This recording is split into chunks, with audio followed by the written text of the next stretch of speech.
আর এটা যখন শুকিয়ে যায়, এই যে দেখেন, এটা হয়তো যখন শুকিয়ে যায়, এটা শুকানো অবস্থায় ভাবি আইয়া আলা হিরব্বিকুমা তুকাত জীবান, আল্লাহর কোন সৃষ্টিকে আপনি অস্বীকার করবেন।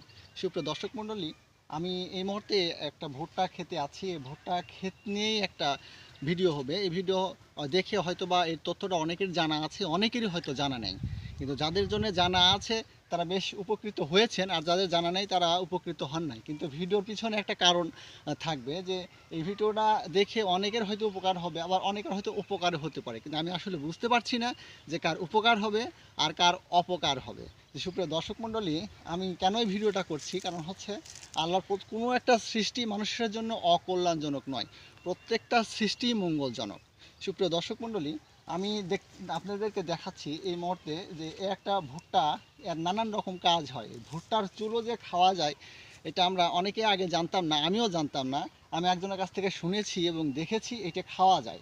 তো এই ভিডিওটা কেন দেখছি, যে এটা যদি খাওয়া যায়, কিভাবে খাওয়া যায় যদি আপনাদেরকে বলি, হয়তো অনেকে আপনারা তখন থেকে খাওয়া শুরু করবেন। তা আমি কেন দেখাচ্ছি, যে দেখেন এই যে ভুট্টার যে চুলটা হয়েছে, এটা যখন কাঁচা অবস্থায় থাকে, এটাতে কিন্তু প্রচুর পরিমাণে অ্যান্টিঅক্সিডেন্ট আছে। তো এই অ্যান্টিঅক্সিডেন্ট থাকার কারণে এটা আমাদের শরীরের জন্য বেশ উপকারী, এবং এত পরিমাণ উপকারী যেটা কাঁচা সবজির সাথে সালাদ হিসেবে খাওয়া যায়। যেমন যে টমেটোর সাথে, তারপরে যে ক্ষীরা আছে, তারপরে শসা আছে, এই ধরনের সবজির সাথে আমরা অনেকে দেখেন যে ধনিয়া পাতা মিক্সড করে খাই। তো সেই সবজির সাথে এই ভুট্টার চুলগুলো আমরা খেতে পারি, এবং খাইলে নাকি শরীরের জন্য বেশ উপকারী হয়, প্রচণ্ড অ্যান্টিঅক্সিডেন্ট আছে।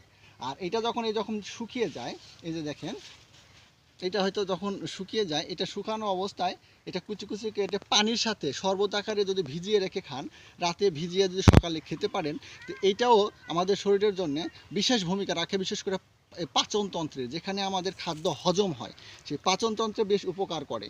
আর আমাদের মল খুব ভালো হয়, যার কারণে আমাদের পেটের যেই বদ অভ্যাসগুলো আছে, বদ হজম ইত্যাদি ইত্যাদি, এগুলো সবগুলো দূর হয়ে যায়। তো আজকের এই ভিডিওটা আমি আপনাদেরকে দেখানোর কারণ, আর অকারণ যেটা আমি বললাম, সেটা হচ্ছে যে আজকের পর থেকে হয়তো অনেকেই এই ভুট্টার চুল খাওয়া শুরু করবে, কিন্তু এটা যার যার জমি থেকে চাইলে শেষে খেতে পারেন, কিন্তু অন্যের জমিতে খাওয়ার চেষ্টা করলে হয়তো অনেকের ক্ষতি হতে পারে। তো সুতরাং একটু দেখে শুনে বিষয়টা খাবেন। তাই আমি বলছি যে কারো অপকার হইতে পারে, কারো বা উপকার হইতে পারে। যে এটা মেনে গুনে খেতে পারবেন নিজস্ব জমি থেকে, তার হয়তো বিশেষ উপকার হবে, কিন্তু অন্যের জমি থেকে কেউ খাওয়ার চেষ্টা করবেন না, তাহলে কিন্তু অন্যের আবার ক্ষতি হইতে পারে। সুপ্রিয় দর্শক মণ্ডলী, ভিডিওটা যদি ভালো লেগে থাকে, কিঞ্চিত যদি আপনার উপকার করে থাকে, তাহলে একটা লাইক মারবেন, এবং কেমন উপকৃত হয়েছেন একটা কমেন্ট করবেন, আর সাথে ভিডিওটা শেয়ার করে অন্যদেরকে জানানোর সুযোগ দিবেন।